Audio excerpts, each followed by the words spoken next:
You are signed up for Cities Charging Ahead Presents EV Bootcamp. This is our attempt to take what we did over a number of months in several different, lots of different meetings into the kind of tippy top highlight reel, if you will. We just really wanted to share this with folks.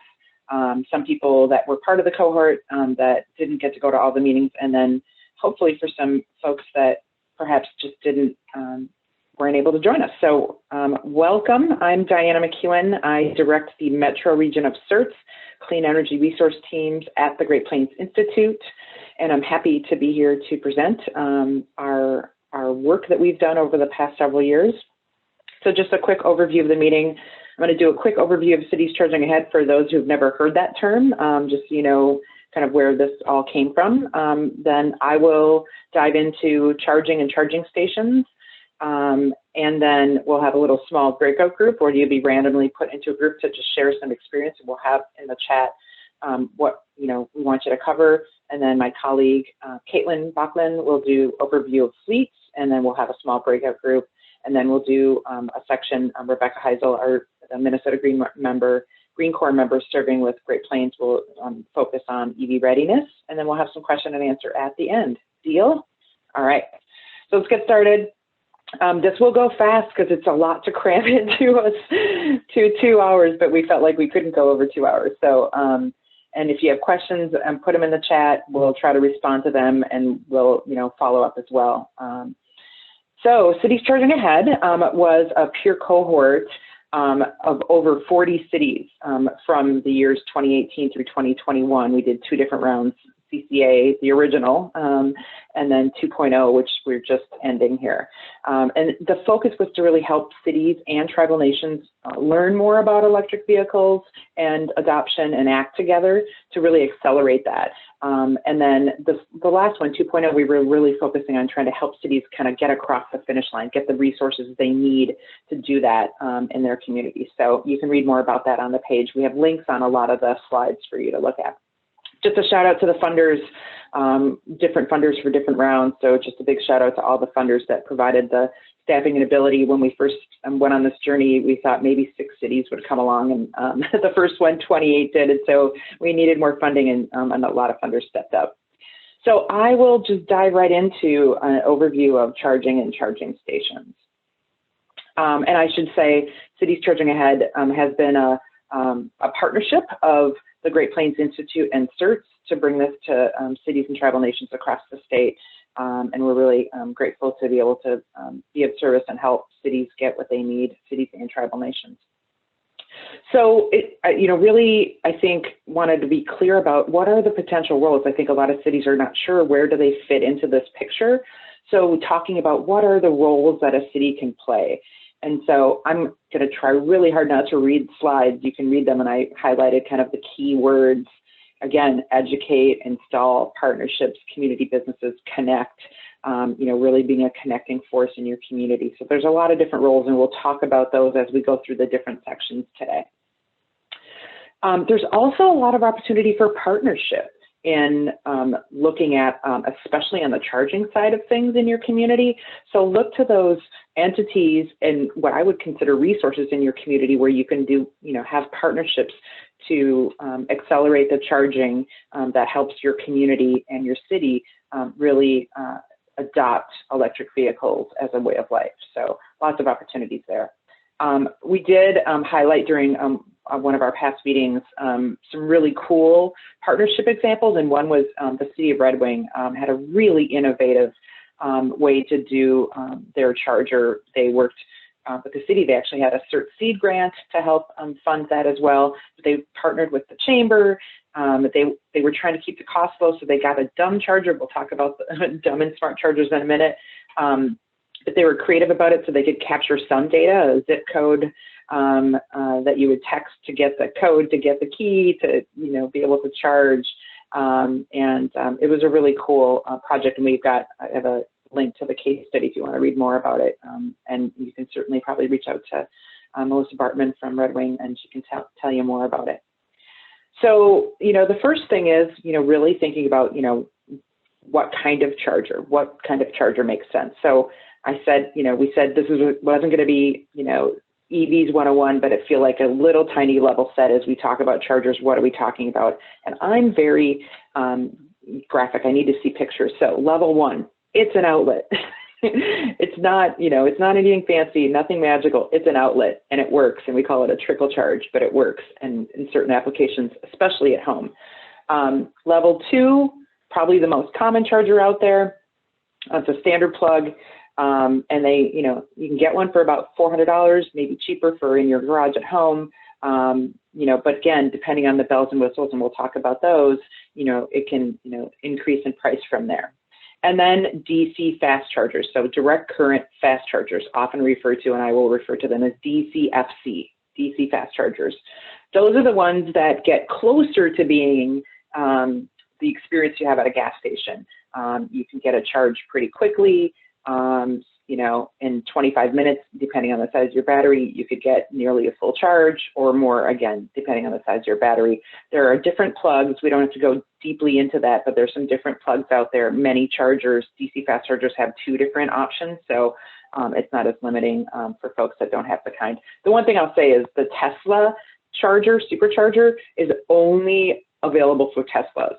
The other 2, there's some varied applicability, and Tesla folks have an adapter that they can use the other one. So Tesla can kind of go run the whole gamut.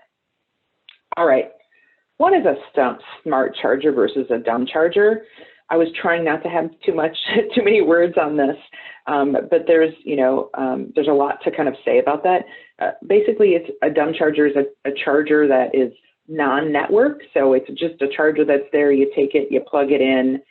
It acts sort of like a standard 240 volt outlet, so like what you use for your dryer at home.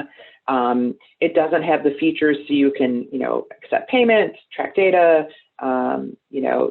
Some utility programs require a smart charger so that they can really kind of track and control the charging time. It's obviously costs less because it has less things. A smart charger, then has a lot of things that I described that the dumb charger does not. So lots more flexibility. A lot of folks, especially cities with public charging, are looking at smart charging. Even if they don't want to take payment now, if they want to have that ability in the future, they go for the smart charger. So it really just depends on your application, but just wanted to give this kind of frame about what smart and dumb are. So that as we go forward and we talk about it, you have that understanding. So when it comes to charging and installing charging stations, there's 2 different pieces, right? There's the capital costs, kind of that installation, construction, et cetera, that, buying the charger, et cetera. And then there's the ongoing or operating costs, whether it's the billing fees for the smart charger, you have, cellular connection fees, network fees, maintenance fees, et cetera. So there's, those different pieces. And so it's important to not just think about how much it costs to buy it and install it, but what are the operating costs on an ongoing basis. And it varies depending on the vendor, depending on if it's a level 2 or a DC fast charger, and what kind of connectivity and such you are looking for. So some considerations, I don't want to try to get too technical, and I've got a link here to a blog that my colleague Dane did about what demand charges are if you want to dig deeper into that. But there are, some considerations if you want to have managed, you want to manage the charging so that you're optimizing when energy is cheaper. And there's a thing called a demand charge, which is essentially based on a certain period of the peak amount of energy that you need at a given time that the utility as a monopoly has to be able to provide to you. And so there's some demand charges that they charge you for that. So looking at managed charging, and with a smart charger, you can help alleviate those demand charges, and you should definitely work with your utility about that on that. And then the other piece is, if you want to have renewable energy, you want to have kind of a direct connection with solar, that's, managing your charging, and you can, especially during the day, if you're doing solar, you can manage that. So just a quick overview of that. I don't want to go too deep, but, certainly we can answer questions, and we've got some great resources on our website. So what are the bells and whistles? People want to know, what can you get on your charger? What are the options? There are a whole bunch of options. You know, and so I'm not going to read them all. They're here. But essentially, you know, if you want to charge for the power, you know, if you want kind of applications that allow you to send a reminder, if your charger is in a parking lot that has a lot of retail around there and it's a really, you know, high in demand. I know some cities have some really high demand parking spots. You want to have those cars turning over so you can have a reminder, or you can have, you know, that it shuts off after 2 hours. There's a bunch of different things you can have. Touch screen, you can sell advertising. I mean, there's just a whole bunch of different things that you can look at, and we have some resources on our website, and I'll talk about that in a bit, to really think about what are the right options for your charger. So we do have several resources. They're all located on the Drive Electric Minnesota site, and I'll talk about Drive Electric in a bit. But, you know, one is we have this just really simple SurveyMonkey that helps you just on a very basic level kind of figure out what's the right charger for your community. And, you know, depending on how you're using it, etc. You go through this and it'll help you figure out what's the, you know, kind of charger. And when you get done with the survey, it'll give you the language that you need to procure one. You know, I need a, you know, pedestal, dual head, it'll just give you kind of the language that you need for procurement. So a little bit about purchasing and funding. So there's a lot of different places you can purchase a charger. Some are more applicable for, you know, the charger that you want in your garage. And so whether it's for you personally or if you have community members asking you about it, you know, there's some at the box stores, e-commerce on Amazon. A bunch of utilities are offering programs where they have ones that you can select, sometimes at a discount, or there's a rebate. There's cooperative purchasing, I'll talk about again in a little bit here. If you're working with an electrician, you can get one there. You know, and OEM, original equipment managed, OEM, you know, just, you know, mostly that's more for fleets, but lots of places you can purchase a charger. We do have, again, another resource on the Drive Electric site. It has a lot of the bells and whistles that I was talking about. That's where I got the information from my slide, but really helps guide you to think about, you know, what features, where to buy it, what are some of the funding opportunities. I'll highlight some of those in a future slide here, but, you know, this resource is a great kind of downloadable PDF for you to look at when you're thinking about kind of purchasing a charger. Cooperative purchasing, there are two main places that we send folks: the state contract and the Department of Administration. The Office of Enterprise Sustainability has the state contract. You know, they have chargers and vehicles as well. And then Sourcewell, which is formerly the National Joint Powers Alliance. I know there's a number of cities that use that for cooperative purchasing. So there's a couple different options and some links here for you to think about where you want to purchase. And there's, there's a, kind of a discount that they provide and some good benefits there. So funding, people ask all the time about where can I get funding for a charger. I mean, first I'll just say that even a level 2 charger you can get, for $1,000 to $4,000. It doesn't have to be an extravagant expense. So it's probably not as expensive as you think, and could fit into your capital budget for your city. But there is some money through the Volkswagen settlement funding. They just finished a round. I think we'll hear about who got the chargers coming up soon here. I believe there will be at least, I think there's maybe one more round in phase 2, and then there will be some in phase 3. So there's more coming, but it's really competitive. Great utility programs with incentives and rebates. So it's not funding, but there's discounts. There aren't many grants out there. We do have another round of CERT seed grants coming available, depending on which region you're in. That may or may not be a priority. And then there's some federal incentives. So a number of different ways to fund your charger. So now I'm going to switch gears a bit to siting for a charger. So siting matters. Just a couple of, bullets here. Obviously, the further you are away or that you install that charger from the electricity or power source, the more money it's going to cost, because that is you're breaking up concrete to, wire it, that conduit, et cetera. So the closer to the power source, the cheaper. Best to be thinking about installing a charger during redevelopment or new construction projects in your city. I've been working with the city of White Bear Lake. They're going to tear up a parking lot in downtown, and that's, when they're planning to add their charger, it's going to make more sense and be more cost effective that way. And just, a number of different things, really think about future proofing and adding that conduit when if you're going to lay it, just lay it, lay more than you're planning for your current needs. And where you put it in the community really depends on, whether, you're doing a level 2 or DC fast charger. And I'll talk about that a little bit more here in a minute.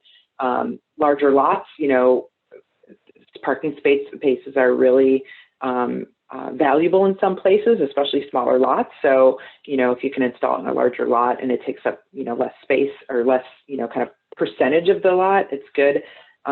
Installing proper lighting is going to be really important, thinking about being able to see it, safety, et cetera. So, thinking about where you need chargers, there are some resources. The state, we have a blog about with a map of some of the chargers in the state, or the chargers in the state.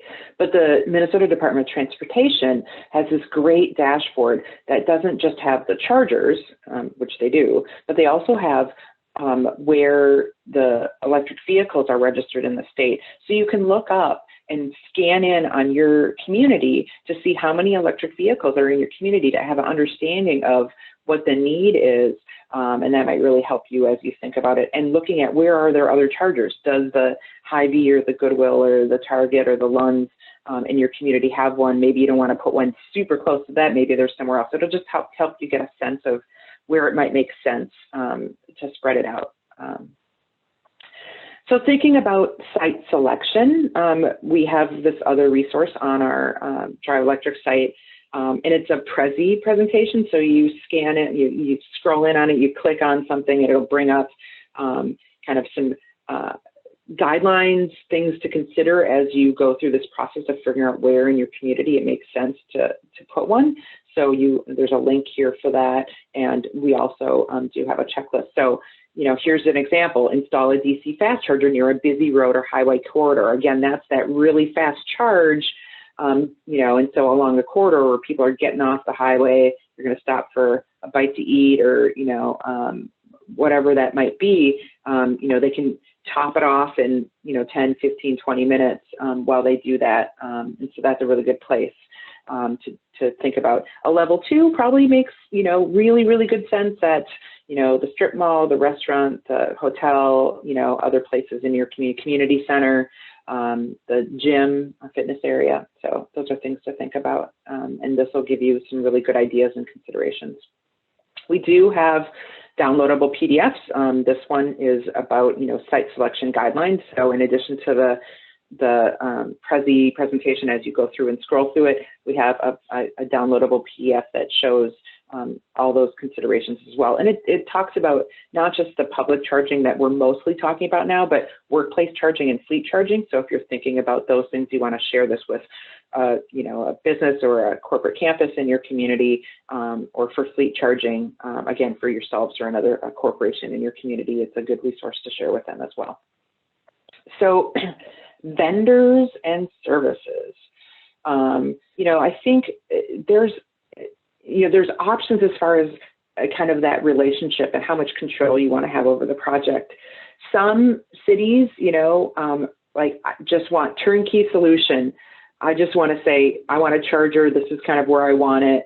And, maybe you don't even want to own and operate it, but you want a charger somewhere. There's, some turnkey solutions with utilities especially are providing some of those, and some of the vendors.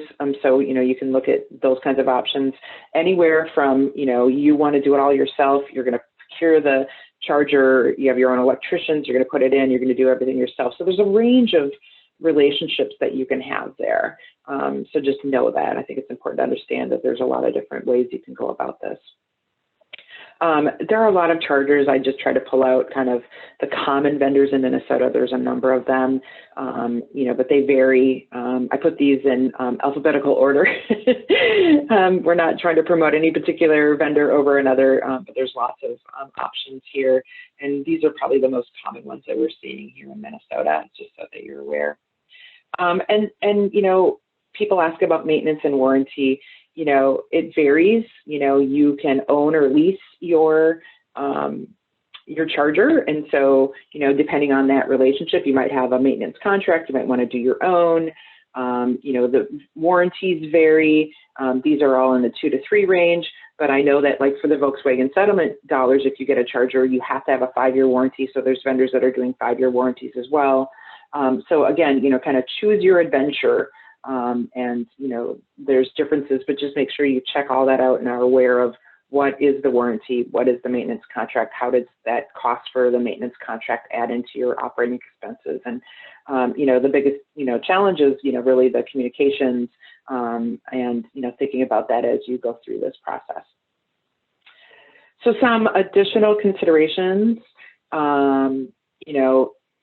this is probably one of the top questions I got in the past, maybe not quite as much anymore, but early on, a lot of the cities we were working with were asking like, okay, should I charge for the electricity? And, that's a decision each community, each city needs to make for themselves. Some cities have just an ideological issue with giving away free electricity. And I get that, you just have to do what's right for your city. You don't own and operate gas stations to give gas away free. I completely understand that. I do think there's a slight difference because a lot of cities have either clean energy goals, greenhouse gas reduction goals, climate goals, and increasing electric vehicle adoption in your community might help you get there. So it's not quite the same as a gas station, and you want to, what can you do to promote and kind of help your community get to those goals? So it's a little bit different. And then the interesting thing is that with a level 2 charging, especially, kind of early in the adoption of electric vehicles, you're not spending a lot of electricity, money on the electricity. I've heard anywhere from $15 to maybe $60 a month, and it varies. Of course, this past year was an anomaly. It's hard to really use any of that. It depends on where you put it and how much it's used. But a lot of cities are choosing not to charge or at all, or not to charge like for the first couple of hours. And part of it is if you build it because you want people to adopt electric vehicles, and then there's this barrier, especially if you have a hookup fee or whatever,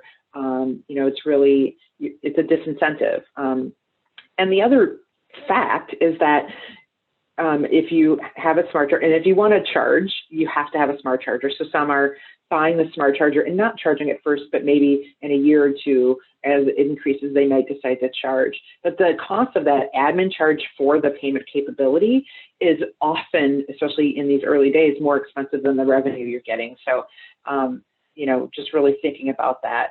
And also, if your city is looking for an investment, a return on investment, a money-making thing, EV chargers are not the solution to that question or problem. So, often free is better. With level 3 or DC fast charging, generally they justify a fee. It's a much bigger capital cost, demand charges, because it's a much, higher rate of electricity coming through. So, very seldom or ever do we see free DC fast charging. So there's just some example, just some kind of information as you think about this. Up to folks, this is a newer thing. We call it when you try to go pull into, I haven't owned an electric vehicle, when you try to pull into an electric vehicle charging spot and a internal combustion engine or an ICE car is there, we call it getting iced. It's very frustrating if you need a charge and there is a non-EV in a parking spot. I talked about the reminder system. If you have a smart charger, you can use that to remind people you can charge a higher fee. I think Edina started doing that after 2 hours. They charged $2 an hour or something. So giving those signaling, for that behavior to move your car. And some cities, I think the city of St. Paul passed a resolution so that they could start ticketing cars that were in spots. You know, so there's a number of different ways. It's up to you how you want to do this, but I just wanted to bring that topic up. Another consideration is ADA. If you do get a Volkswagen funding for your charging station, you do have to have ADA compliance. And here's just some information. There's a link to a website where you can get more information about that. And just generally, if you're considering putting in some chargers, it's probably a really good idea to consider ADA as you're doing that. So be thinking about that as you consider your siting for your charger. Signs everywhere. And this is like, you know, a double or triple entendre. You know, early on people were asking, you know, is there a standard kind of stenciling or signage? And as you can see, these are all pictures from Minnesota cities. There is not at this point a lot of different signage going on.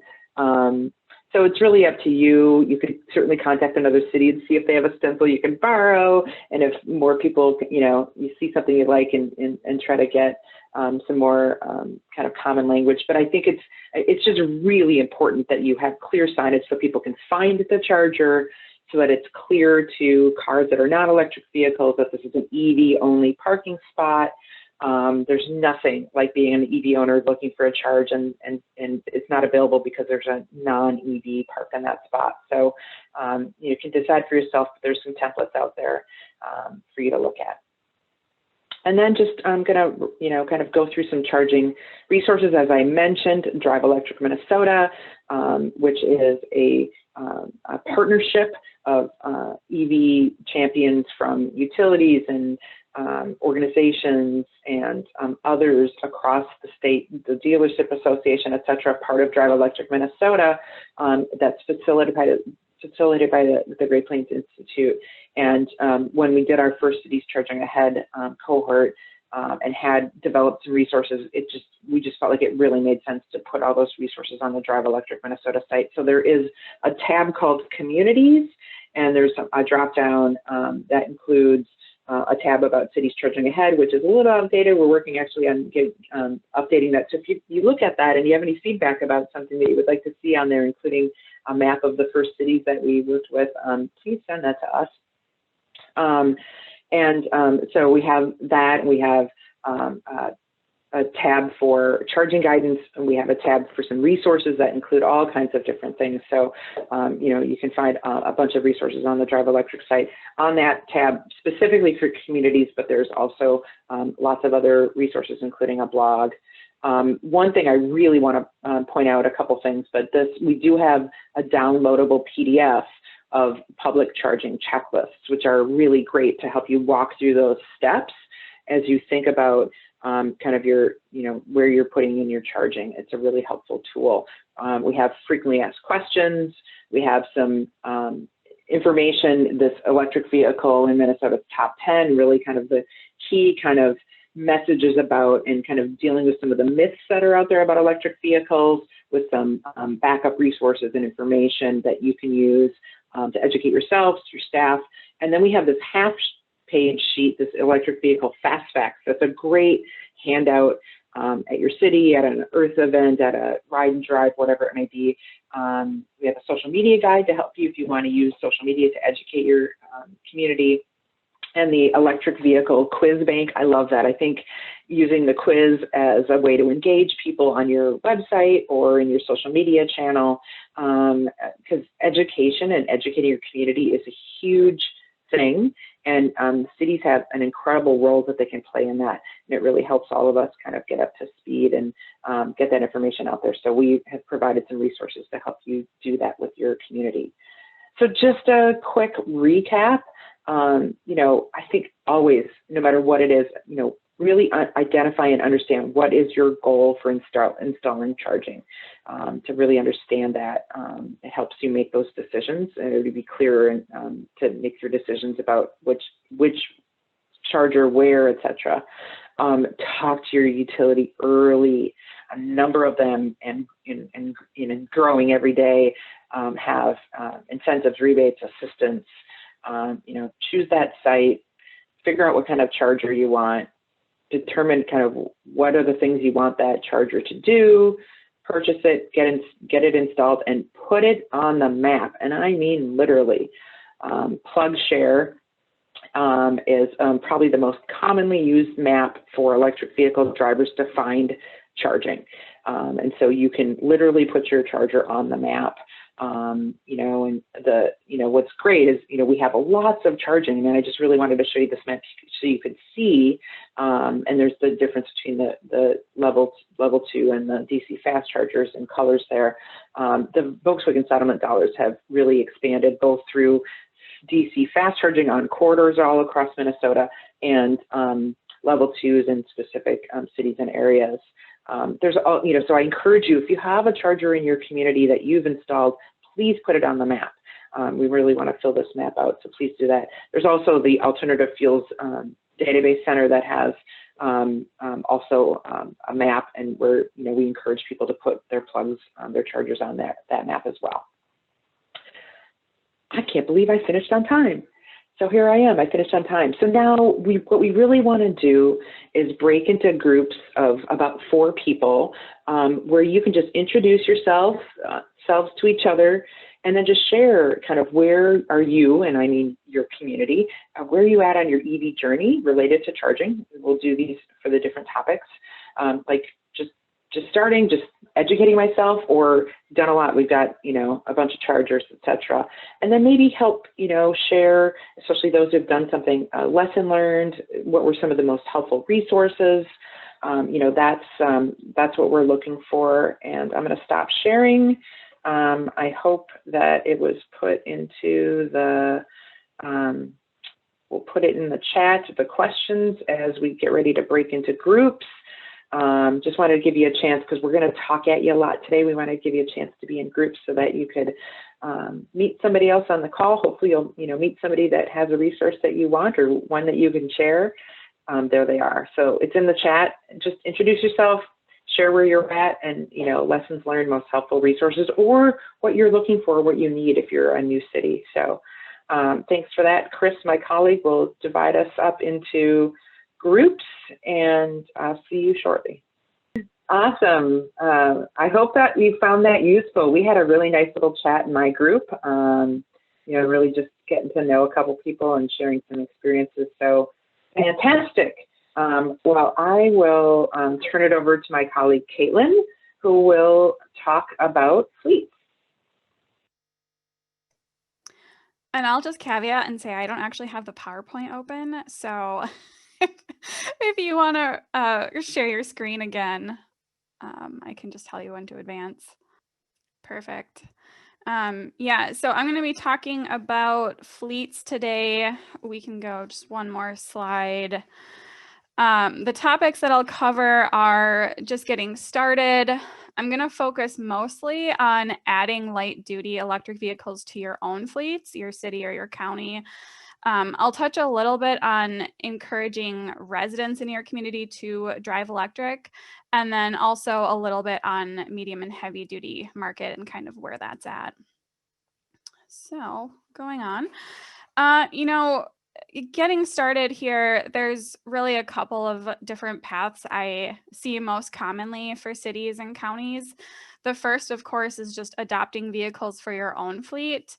And I'll go in a little bit more detail here, talking about how to do a fleet study, and then other recommendations that we have to identify vehicles in your own fleet.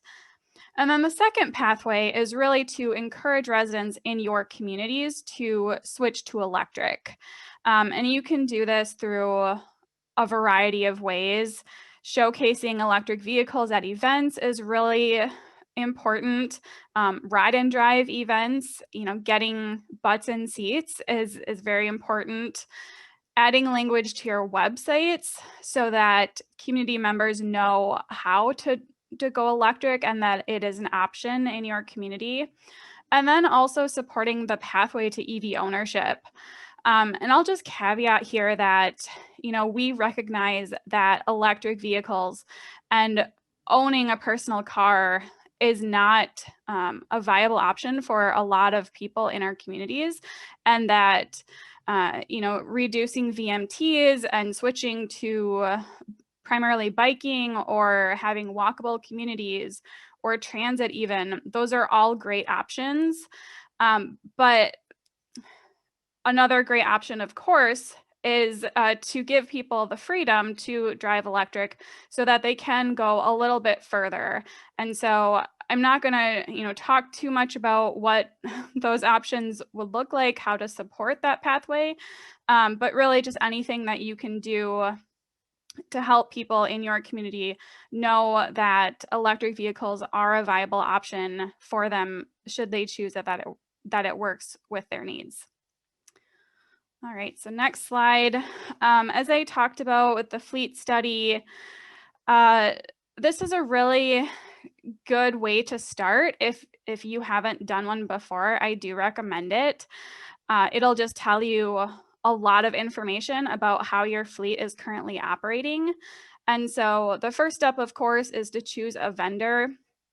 The ones that our cities have commonly worked with include Fleet Karma and Saywatch. The next step, of course, is to choose vehicles to participate in that study, knowing that whichever vendor you go with, they might have a minimum requirement. We've seen 20 vehicles in the past as being that minimum.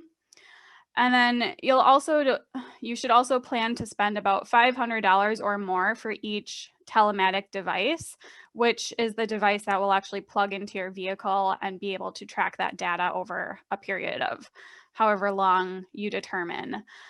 So just know that there is a cost to doing these, but it does provide you with some really great insights that a lot of the times you can't get anyway, or any other method.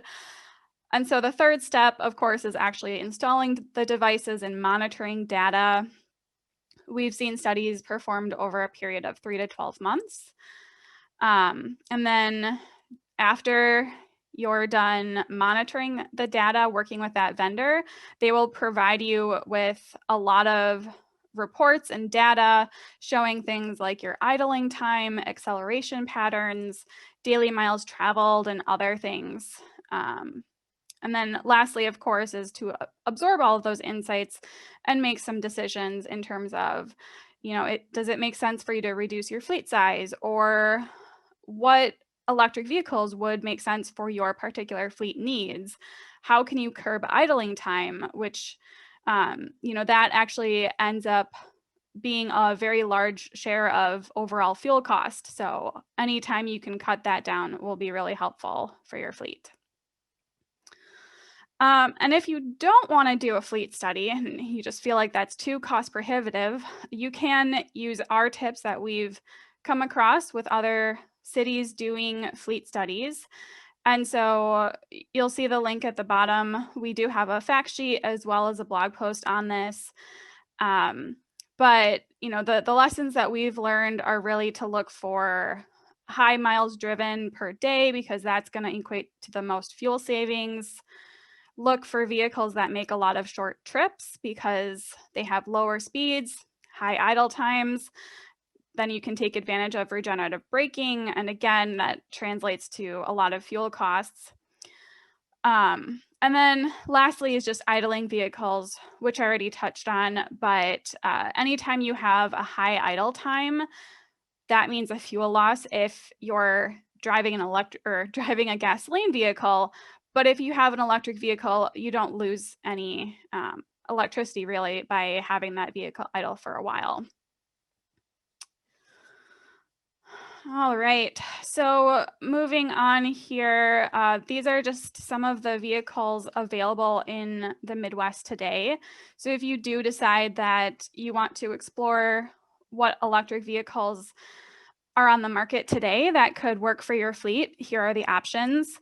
I highlighted the ones that I felt are probably within a little bit more of the city and county budget today. And keep in mind, these are the base MSRP values. And a lot of the times you can actually get a little bit of a discount through cooperative purchasing or state contracts. So just keep that in mind as you're thinking about electric vehicles and what might make sense. But as you can see, there are a lot of options on the market today that have a variety of different body styles, drive types, ranges. So hopefully you can find one that would meet your fleet needs. Similarly, there's plug-in hybrid electric vehicles. And so the difference here, in case you're not too acquainted with EV 101, is they do not have a fully electrified engine. So they utilize both electric and gasoline. And so these are the options on the market today in the Midwest that are less than $60,000. Now, if you have a higher budget, there are a ton more options that are above 60,000. But again, I wanted to present you with the options that I felt would be more in line with local government budgets. All right, so there are, as you saw in the previous slides, there are a decent amount of options already on the market that meet a variety of needs. But we've also heard that, especially if you're in a rural area, your fleet needs pickup trucks or more SUV options. And so I just wanted to let you know that they are coming. There's going to be more SUVs and more pickup trucks coming down the line in the next 1 to 2 years even. So definitely keep an eye out for those options that are coming. So after you figure out what vehicle makes sense for your fleet, you're going to want to know where you can purchase that. And there are a couple of different options in terms of purchasing. Diana talked about the cooperative purchasing options through Sourcewell, as well as the state contract in Minnesota, which is also called Minnesota's Cooperative Purchasing Program. So in terms of vehicles, there's a lot of different options here. You're not going to find as much variety as the open market has, but you will find options that have already been vetted through the state. So you don't have to do any more price negotiation because they've already done that for you. So it's a little bit more of a turnkey approach and really helps streamline that purchasing process. The other two options are to purchase directly from a manufacturer, such as Tesla, or from dealerships. So those are kind of the few different options that you have available. After you've made that decision, of course, your journey is not done. You also need to be thinking about charging equipment for your fleet, making sure that your vehicles will have enough juice to fuel during the day and overnight. So Diana already covered that. I'm not going to get into charging equipment. And then the second piece here is really just having ongoing education for your fleet drivers. So making sure those vehicles are getting charged at a time that works for your fleet. And then another suggestion here is for people that are less informed with an electric vehicle and how far it can travel, it can be really helpful to provide a map with a range so they know, this is how far I can really travel within my community before I need to charge again. And like Diana covered before, there are plenty of public charging stations. So if you do need to charge during the day, those options exist for your fleet. So as you're thinking about next steps, there's a couple things that I wanted to highlight here. There are currently 3 really great buying guides available. Shift to Electric keeps an updated EV info list. So that's a good thing to check periodically. Excel Energy also has a buying guide tool that you can compare different vehicles. And then the PlugShare shopping assistant is a little bit more of a, they walk you through the entire process, and then we'll also point out where to find vehicles in your particular area. So that can be a really great resource for residents as well, to help them drive electric. The other resource here is that we are actively working to develop a fleet guidance tool. So similar to our charging guidance tool, we'll have one on fleets. Right now it's going to focus on light duty just because that's where the market is at today. It'll have a vehicle selection guide, purchasing and leasing guide, and then leave you with some best practices for use. All right, so as I talked about in my earlier presentation here, I wanted to spend a little bit of time talking about medium and heavy duty options on the market today. There might be some cities and counties that have larger fleets that would actually or could use some of these vehicles in your fleet. And so the options that we're seeing on the market today are circled in red. You'll have your large walk-in vehicles, which could either be class 4 or class 5. And so that would be things like UPS van, for example, just to kind of give you an idea of what that would be. We're also seeing a lot of electric school buses rolling out. These are still, I would say, more of in the demonstration phase. So fleets are starting to test out what that technology would mean for their fleet. And then city transit buses, similarly to school buses, they're a little bit farther along.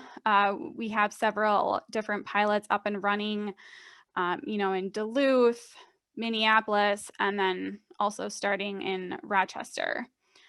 Class 8 is a little bit further along.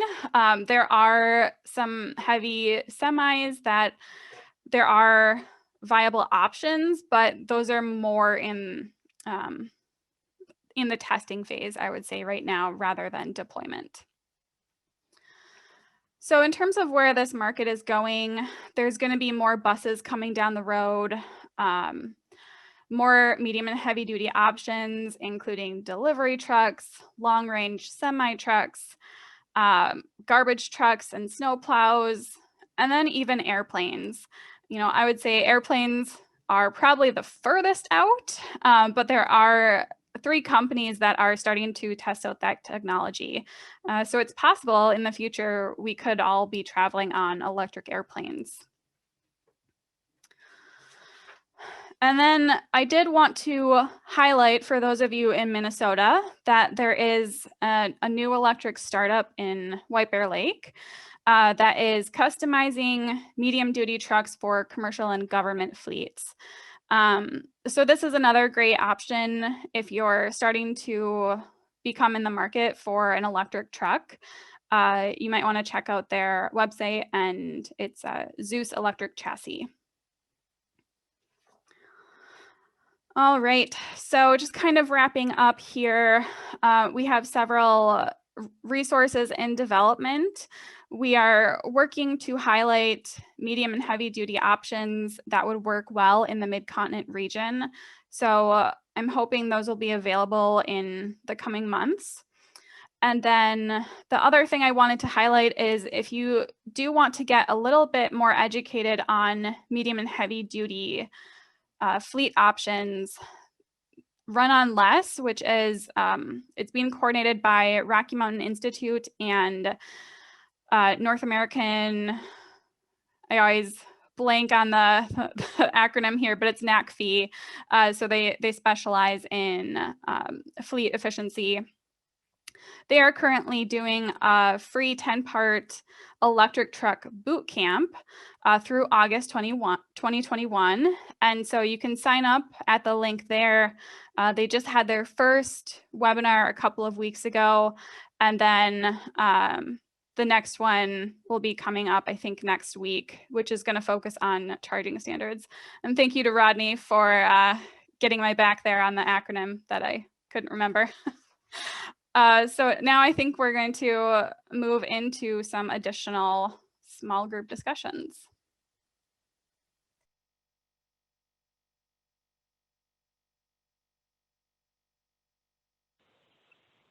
Thanks, Caitlin. So same drill as before, just new topic.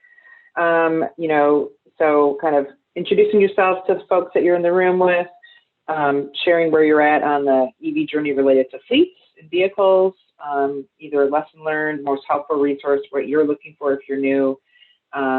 So yeah, just a chance to connect with some other folks that are on the call. So Chris, put us into groups. All right, how'd that go? Thumbs up? Yes? Thanks for the thumbs up, Pete and others. Chris, I'm hoping you will share your screen, or I don't know if Rebecca is going to share her screen. It's always easier if it's the person that's running it. I don't know who wants to do that. Actually, Chris, if you would be able to share your screen, that would be helpful.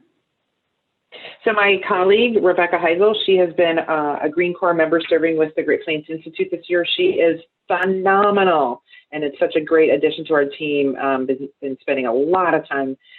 Her kind of topic has been electric vehicles, but she's really been a great asset to the Cities Charging Ahead and other EV efforts at the Great Plains and with CERTs, and has really dug deep into EV ready cities and EV readiness. And so she is going to present. We're giving her another opportunity for development to present to this group, and it's not the first time she's presented about this topic. So take it away, Rebecca. All right, thank you, Diana, and thank you, Chris, for sharing the screen. Oh, I'll give you 1 second to catch up. But once again, my name is Rebecca, and I will be covering the EV readiness for cities. Oh, give us 1 moment.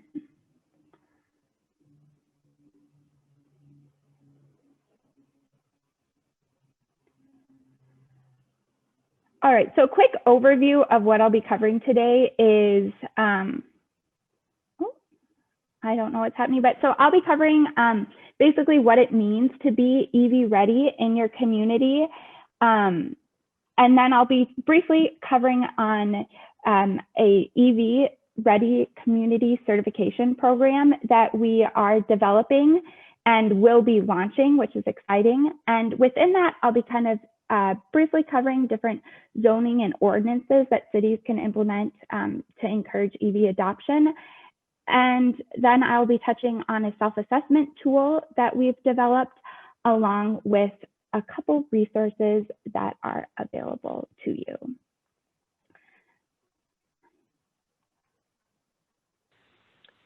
Sorry, my PowerPoint is not cooperating right now. Give me 2 seconds. That's all right. Sorry, I kind of sprung it on you.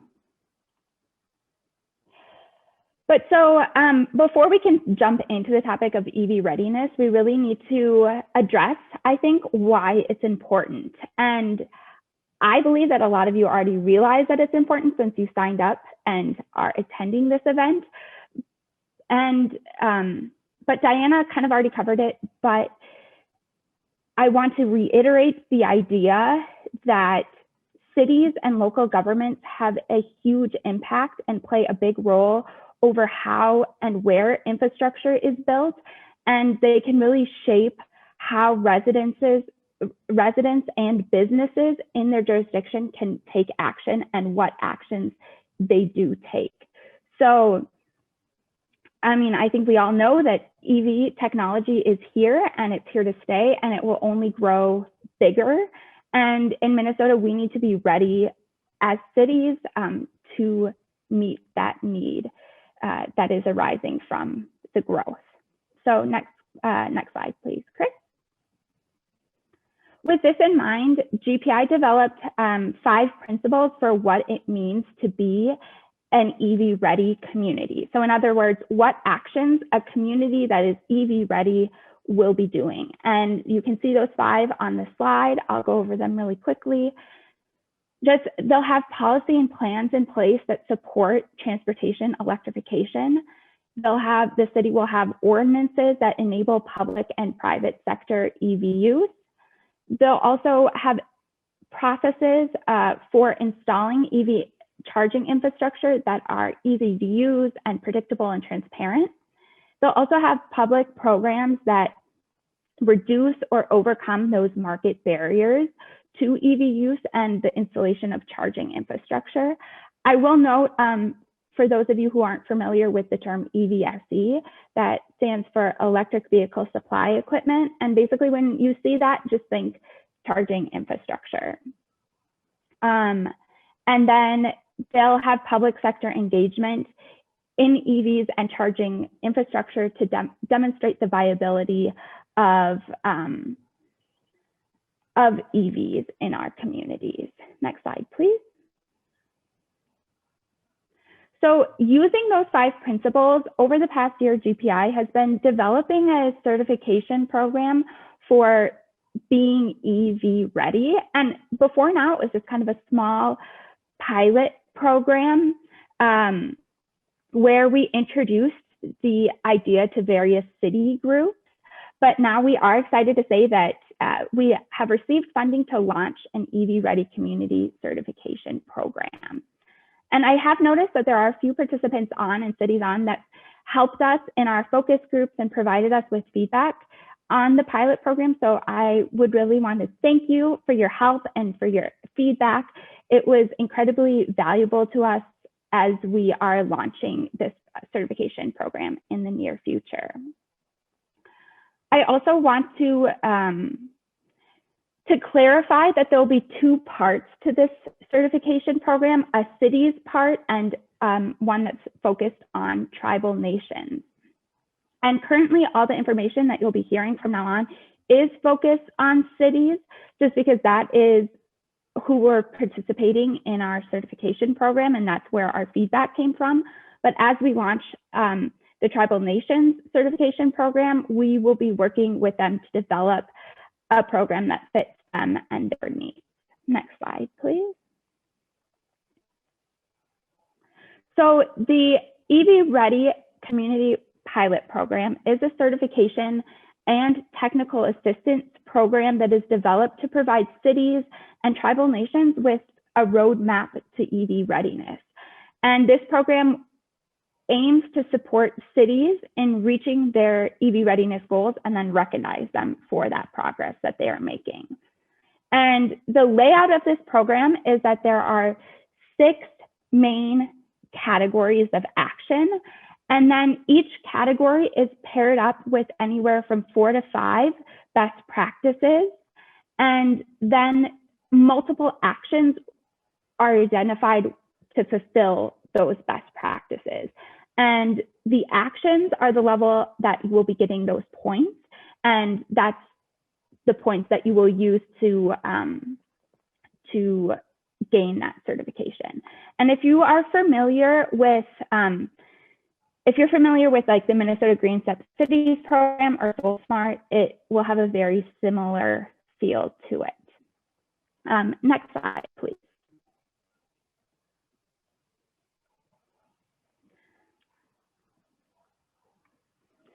So the 6 categories of action should feel very similar to those 5 principles of being EV ready. So the 6 categories that we have are EV policy goals and metrics, regulation, utility engagement, education and incentives, public sector leadership, and shared mobility. And we do really want to note and highlight that equity will be a main consideration throughout these categories and actions, and it will be very prevalent and very noticeable. Next slide, please. And so this is just a matrix of what the program as a total, as a whole, will look like. I'm not going to spend very much time on this because we're going to be delving a little deeper into it in slides that are coming up. But as you can see, each of the different colors represents a category. And along the top, you have the 6 main categories. And running down the columns, you have the best practices for that category. Next slide, please. So for the EV policy goals and metrics category, I'm going to just take a look at that first best practice that is circled in white, which reads, address EVs and charging infrastructure in the comprehensive plan. And to the right there, then you'll see different actions that the city could take to fulfill that best practice. So for example, a city could set EV deployment goals for the entire community or certain subsets of the community, such as residential or commercial districts. They could also set equity goals for EV access or deployment. Next slide, please. So now this one, the regulation category, I'm going to be spending a little bit more time on it than the other ones, just because this is where the zoning and ordinances live. And I noticed someone in the chat was asking about some language, and I do have a bit of language incorporated into these slides as examples. So this first best practice is enabling EV and charging infrastructure and land use regulations. And basically, as you can see on the right with the actions, it's just permitting different levels of charging in all or specific districts in your community. So if you'll go to the next slide, we have examples from Iowa and Washington of their zoning codes. In Des Moines, they are just saying all levels of charging, 1, 2, and 3, and that 3 is the DCFC. Charging stations are allowed in all zoning designations, whereas in Washington, they are calling out where specific levels of charging can go in their specific districts. Next slide, please.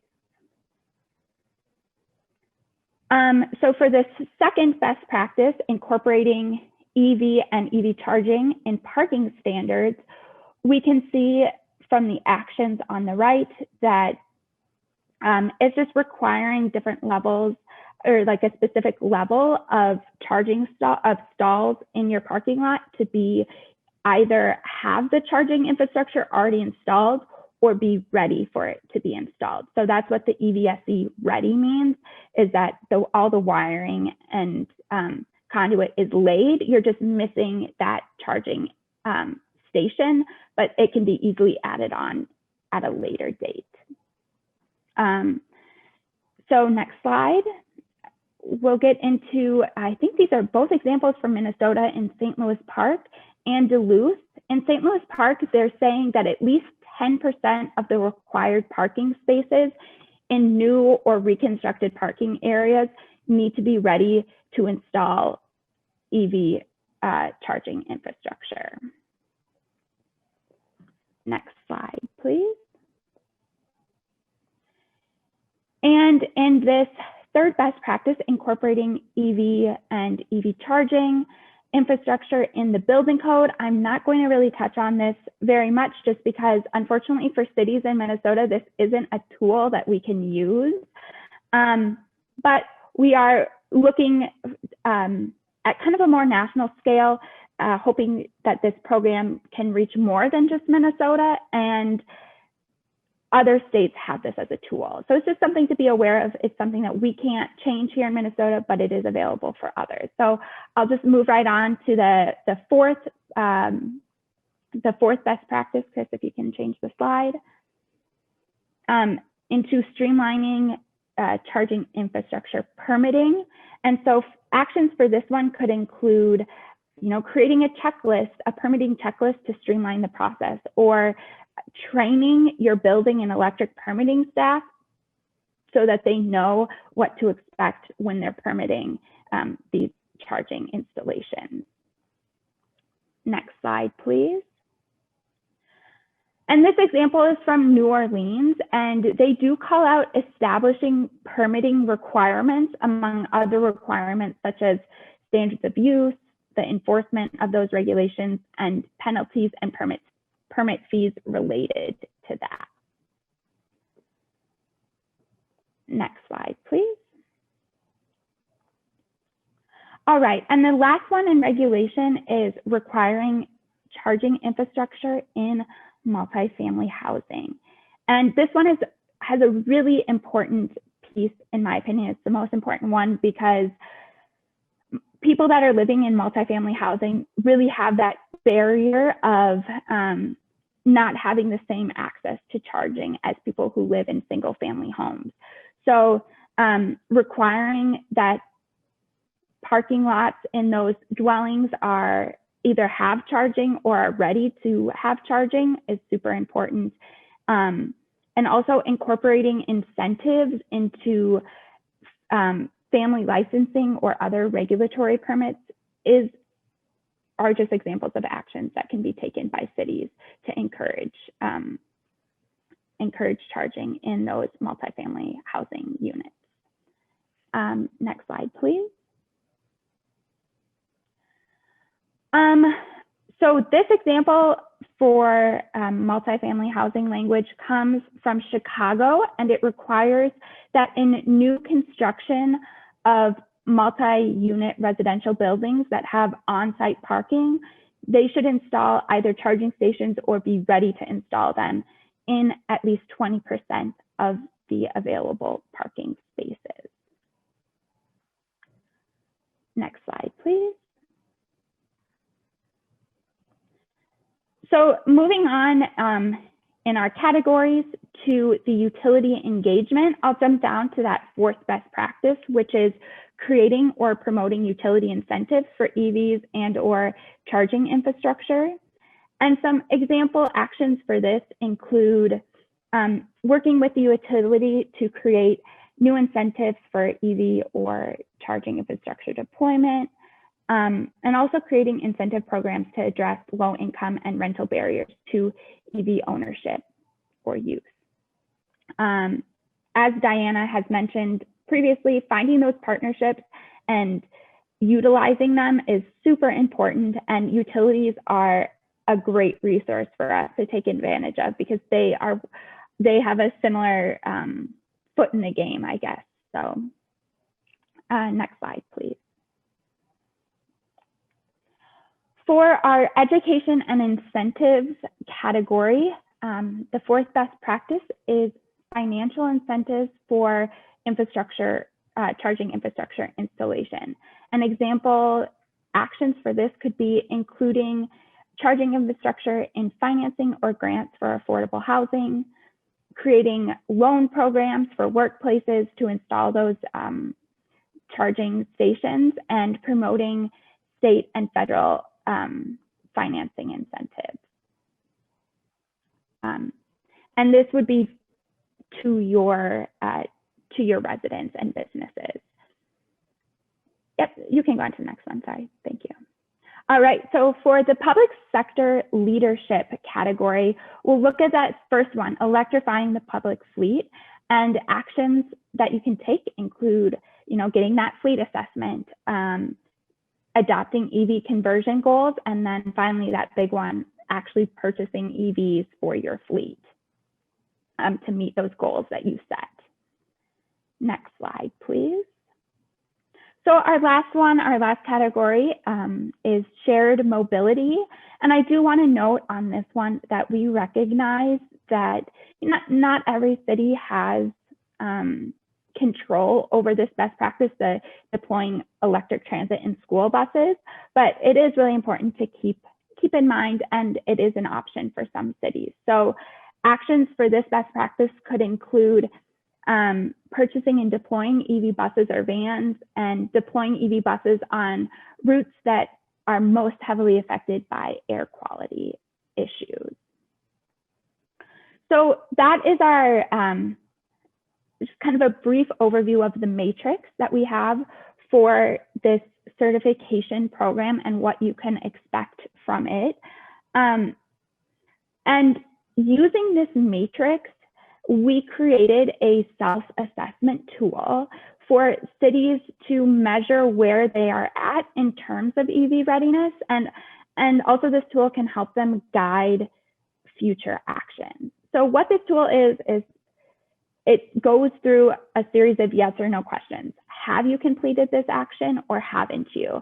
And then it provides a brief space for the city to describe the action that they have taken or how they've completed that action.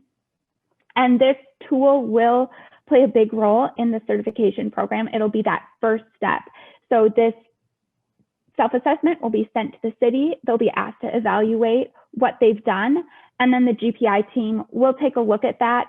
And from the responses, develop a set of priority actions for that city that are specific to what they need to do to meet these certification goals. And once again, I do want to call out that this self-assessment tool right now is really just focused on cities because it is from the city matrix.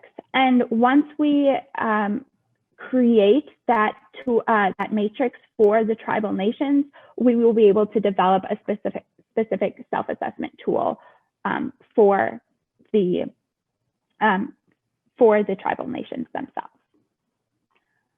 All right, next slide.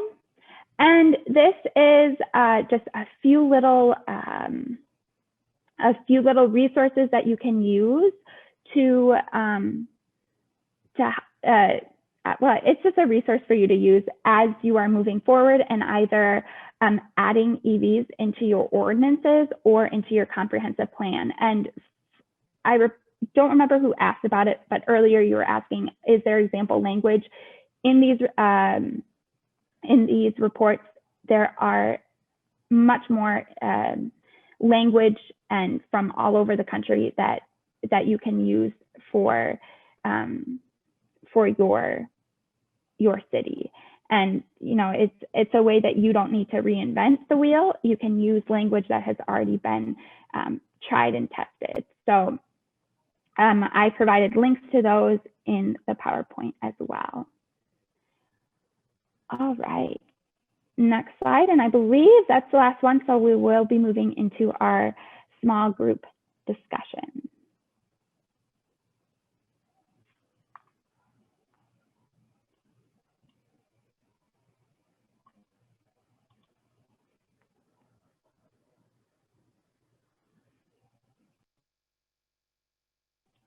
Dana, I think you're talking, but I personally cannot hear you. Yeah, I had mute on my phone, sorry. You know what to do, get into the groups, introduce yourself, and share some thoughts about this work.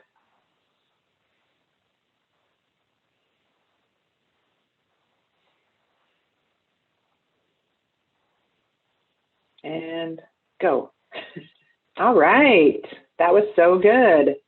Oh, and look, and I'm seeing faces and then they quickly disappear. Awesome. So that was super good to really be able to connect in small groups. We know that, you know, especially in this past, 14 months now of Zoom, death by PowerPoint and Zooming and just being talked at, we want to make sure, you know, we used to do all these in person and there was a lot more energy and interaction, and that was an important part of kind of this cohort because a big part of it is you working together and learning from each other. So we wanted to provide that opportunity with small groups, and so that was really good to do that. And but at this point, we are shockingly ahead of schedule, especially because I had too many PowerPoint slides and we really reduced them, but I got through them pretty quickly. And so we have some time, and I know that there's been some questions. So, you know, we want to open it up to question and answer. And then we do have a couple a few last slides just to share some announcements and other things. So questions, and, you know, if you have a question, it'd be great if you turned on your camera, and even if you did just now anyways, so we can kind of have more of an interaction, that would be great. But I know that there were a couple of questions that folks had.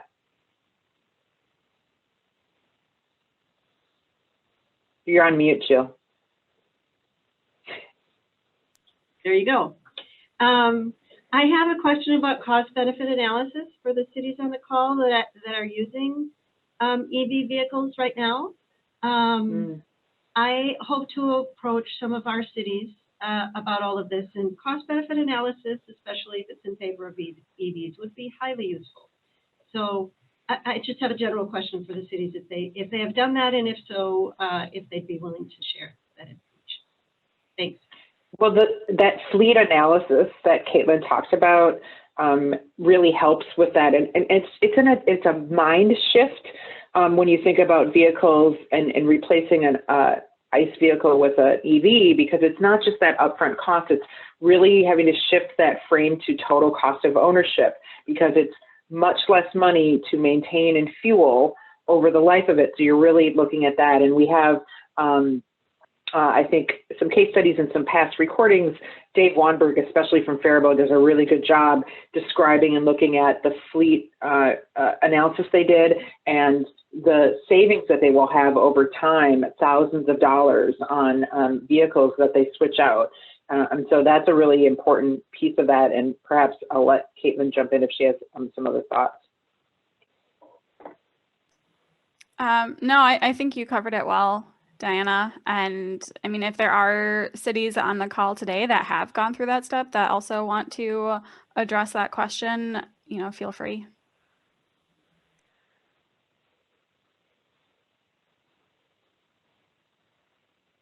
There's a question in the chat. Caitlin, you want to take that one?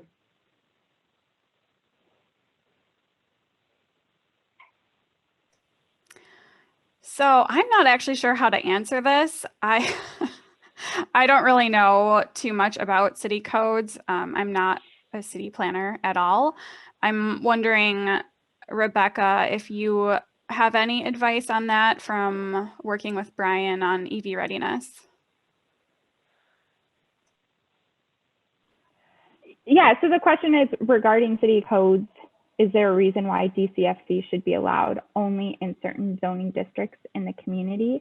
And I don't know off the top of my head. I can definitely ask Brian, who is our expert in that, and he can and we can include that in the follow-up. But I will say that for DCFC, they require, because you're charging in such a much quicker time period, so the draw of energy that you're using is so much higher that where you can hook it up is different from level 2 and level 1 charging, because that energy draw is so much bigger. Yeah, and there's some information about that in the site selection document that I shared, and there's a link there, and it's really about that power draw, and they need that industrial line, so locating it near a transformer makes a lot of sense. So helping guide your community, some businesses, et cetera, might not know that or think about that, and of course, when they get to the point of needing to connect it to power, they will discover quickly that that's an issue. But so I would look at that site selection, and certainly we can have Brian and others and respond to that. But good question. And I know there was a question in my small group, but I don't know if others have questions as well. If I may, real quick. Hi, everybody. Chris Watkins from City of Morris. And I'm just wondering if anybody has fielded or investigated electrifying a couple police cruisers. That's a pretty meaty target for us out in here, because that's like 80% of the fuel burned in our city operations of our small town.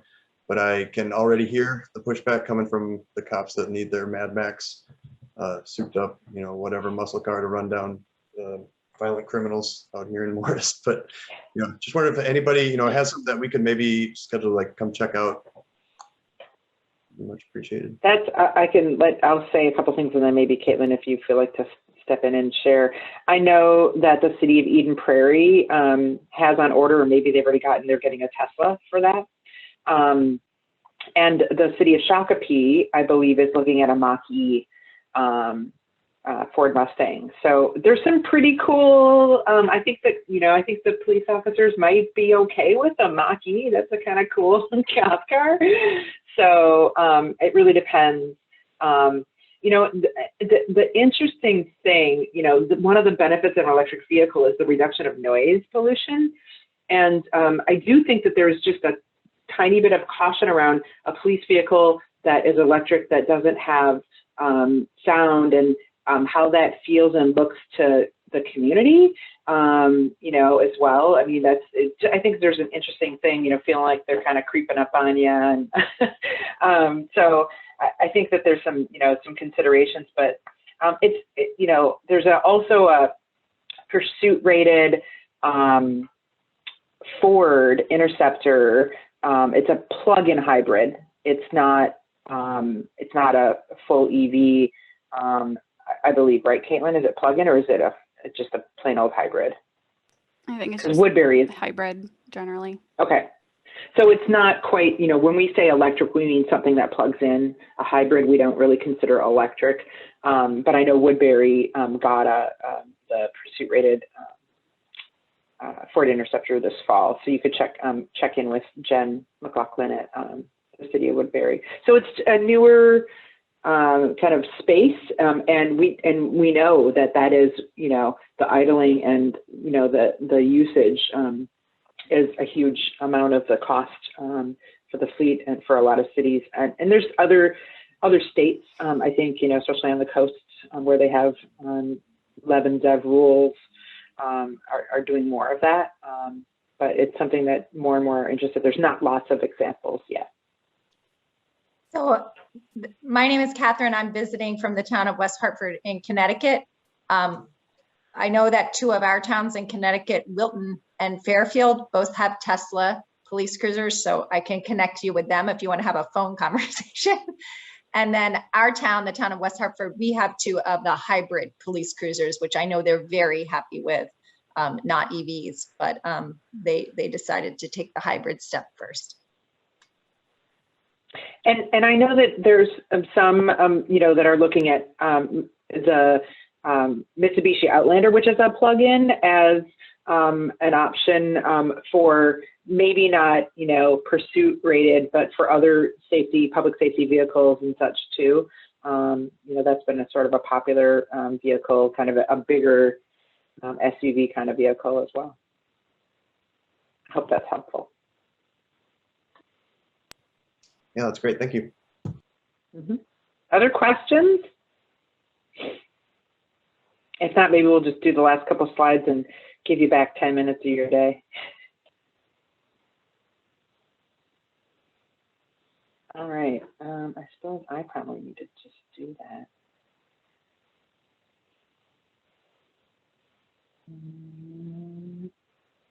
Okay, share screen. Okay, just a couple last little slides. Oh, I didn't want to do from the beginning. Oh no. I've got it. Okay. I'll stop sharing, sorry.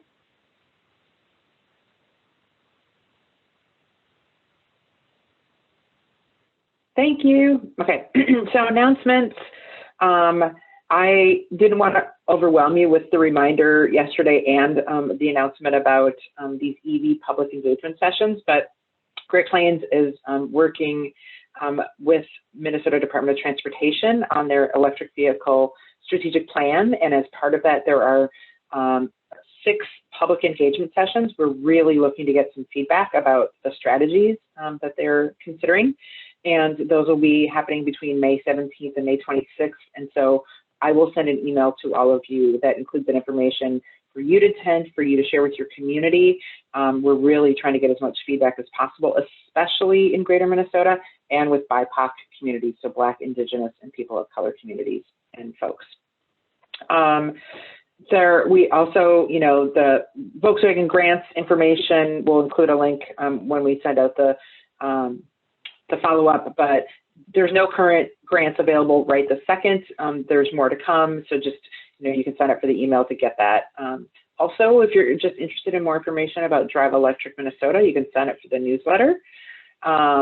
And the work that Rebecca talked about with the EV Ready Cities and Tribal Nations program, if you're interested at all in that, and taking the self-assessment. And what I would say about the self-assessment is that even if you're not quite ready to go there yet, when we've tested that and shared that with some cities, we found that it really helped them think through kind of what maybe would be the next pieces for them to think about, all the considerations, and really give them a frame for ideas of things that they hadn't really even thought about. So, you know, if you're interested, and certainly if you want to take that self-assessment, we think it's really helpful for your journey. And if you have any feedback, it's helpful for our journey. But that program is coming soon, and we hope to have a number of cities and tribal nations that join us. Also, we've got some new resources. Caitlin pointed out a couple that are coming soon. A blog about the state contract and the EVs that they have on their site for cooperative purchasing. I also am finishing up a Zeus blog. She talked about the Zeus electric chassis. I'm working on a blog about that. We're working on a sortable database with actions, electric vehicle related actions cities have taken, so you can sort and see what people have done. Have they done a fleet action plan? Have they done this? Have they done that? And look at all of those things and then contact them to get more information so that you can sort yourself, and helping keep that updated and put your actions in there will be helpful. So Rebecca and I are working on that. And I think I mentioned we are updating the city's Charging Ahead page and pages of Drive Electric Minnesota. So if you spend some time on there and you have thoughts or feedback, something you loved, something that you think is missing, let us know. You can email me. My information will be in the follow-up. And we'll send out a follow-up email with those links and resources, the recording, and a short survey just to kind of get some feedback about how this meeting was for you, and what you learned. And again, for us, understanding what are the resources you find most valuable, anything missing, so we can try to really, again, make sure you have the resources you need for your EV journey. So I think that is the last slide. Oh, here's the sessions. I'll send an email that will be separate from the follow-up. I'll send the email probably this afternoon sometime. But here are all those general sessions, and there's a link at the bottom for the MnDOT, Minnesota Department of Transportation electric vehicle page that has all the information, and you can link on those or to register. There's also a blog on the Drive Electric Minnesota site. You can find the information as well. We have 3 general sessions. Really just, kind of giving folks, an opportunity to weigh in on those strategies, and then a couple where we dive a little bit deeper into particular topics. The light duty vehicles, heavy duty vehicles, and charging are kind of the main topics there. So hope you can join us and spread the word. Really helpful to us to get as much feedback as possible. And then that's it. So thank you so much for those of you that stuck with us till the end. I hope you found this helpful. We will follow up with an email, as I said, and feel free to reach out to us. We are really here to help you on your EV journey and get you connected to the resources, whether it's stuff online that we have or other cities that are doing something similar, and maybe have something to share. We're happy to do that. So thank you again so much for being here with us. Bye all.